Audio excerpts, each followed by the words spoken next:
Hey guys, Noble Struggle here with part 5. Wow, we're getting far. Part 5 of the Siege of Kamino. We are going to do the X-Wing move phase. Probably nothing else with them. They'll move and then potentially shoot, but they're going to be probably too far away.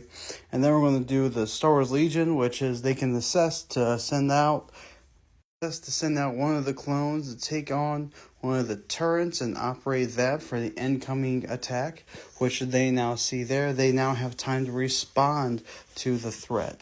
So I might have one of the runner clones start to make their way down or way to make them over or whatnot to occupy some turrets so they can develop their foothold just a little bit better. On the other side, in rules and or updates, so with the donations and everything else, the Armada fleets are now getting more resin printed ships. They are here, but there's a second video coming out today that you'll see what they are, and I'm super pumped. Xwing's getting some, Legion's getting some, Armada's getting some. Thank you for all the donations, and if you want to keep on donating, we still have plenty more to go through, and gosh, everything that's donated, I'm basically doing a 1-for-1. So $1 donated, $1 put in by Noble to match this. That's not the point of this video. Moving on. I could talk all day about it. Anyway, for all the ships that are donated, one thing I said is I wanted to have these painted first. And that is true, but there is a loophole. So we have one of these ships, and I'll talk about it right now, another Magnificent coming in. I will probably not be able to paint it in between doing these recordings, doing some aside stuff for incoming ships already and other things like that. So what I'll do is if this guy dies and there's one resin printed guy back in the background, and, spoilers, going to show that. Then I'll go ahead and put this guy back onto the battlefield, and the resin printed guy will go into the graveyard as a destroyed ship. And that way. So that way we can keep it going without having to wait about the paint stuff. But anyway, we're going into the X-Wing here to here. And actually, with all that explanation, it's pretty good. Republic moving first with these V19s. Recorded about 4 episodes saying the wrong thing of like Delta 19s or whatever. No, these are V19. I think I was saying Delta 17s. V19s. Got it. It was funny because while rewatching these videos, I called these guys about 3 different names. This is for my own mental sake. V19s. For now on, I got it. It was so bad. Sometimes I call them Delta 19s, V19s.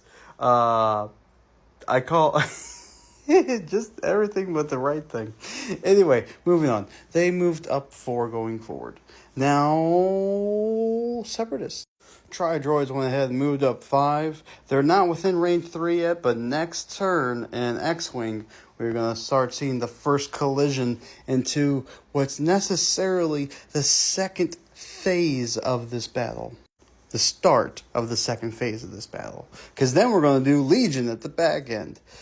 And then all 3 are going to go at once in tandem. This is only the beginning. These V19s right here went ahead and moved up as fast as they could. I believe it was a 4 maneuver. It was. And I almost said the wrong name already. I wanted to say something with 19. It's V... Lord have mercy. It's V19s. It is something with 19. Yeah. The guy with supposed dyslexia saying all the names of every ship out here while trying to remember all the different numbers. I'm being exposed. Anyway, let's move on to one of these Vulture Droids. Vulture Droids went 5 forward. I would do actions or whatnot. Technically, we could do barrel rolls and all that other good stuff and such. But, nothing helps anyone with the actions currently for X-Wing. But next round, we'll start doing the actual actions after the movements. The Jedi Fighter went ahead and moved up 5 forward. also known as a Delta 7. We're getting there. Now, we could have some combat if the Jedi Fighter went ahead and moved up one as a boost action, but then all of these guys would be able to shoot him, and he would probably not survive, to be honest. Vulture Droid moving 5 forward. No actions as well. I'll tell you what, though, this guy actually could do a boost action, but he would get blasted by all these guys, and it just... it's a pretty good fleet comp against fleet comp right now with these two lackeys coming in the back, but they're weighed down by a squadron each of B1 battle droids. Currently, we have some people that have registered the BB1s, and they will be on these dockets here, but I have not updated that roster yet. Here, I have the notes on the side, but I gotta print them out. They'll come out here soon, though, and whoever registers to be B1s will join the fight right inside of these gunships. And if they make past it, you will then be fighting directly on Legion territory. Both HMP gunships went ahead and moved up 3, keeping their unison in formation. But one thing that is going to happen, actually, is we are going to have one action be done this turn. The Tri-Droids will release the Buzz Droids. Yes, we're going from all different types of battling to now having the smallest, minute person, the Buzz Droids on the battlefield. And all 3 will be releasing their Buzz Droids at the same time. And what this does is after an enemy moves through or overlaps you, relocate to its front or rear guides. You are at range 0 of the ship. You cannot overlap objects this way. It cannot be placed to either set of the guides, and that ship suffers 1 damage. At your initiative, each enemy ship at range 0 suffers 1 critical damage. So basically, they're going to get stuck onto them, and then they have to be shot off. Well, guess what? We want that to happen. We want it to be latched on for these guys, and then hold on for dear life to get shot off again. We put up a screen. They don't get onto these guys, but they'll get onto these guys. So basically now, the gunships have a clear path of going straight forward. They know they'll be protected, and this is a straight shot. With the path basically activated as extra guards in the front, these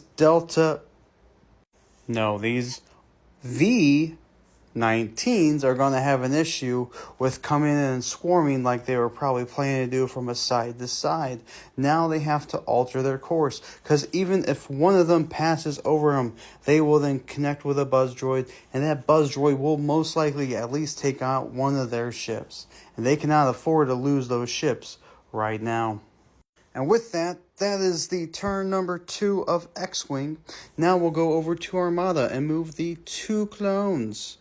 Yeah. With that, this runner is going to be running here. And we're going to see if these guys stay up going vertically down, because that's a slope. The answer is yes. Impressive. Most impressive. From this point on, this one clone, by the way, will act as a separate unit. He is going to act with a turret unit. I still have to find a good turret card. I haven't found it online. I've seen some people talk about some Hoth turrets. If you know exact link for that card, send it to me or send me a picture of it, because I'd love to use it. I need something. And now this guy over here will go ahead. Well, shoot. Yeah, we'll just have him run right there. That might be even closer. Look at that. That guy's going to run right into that turret.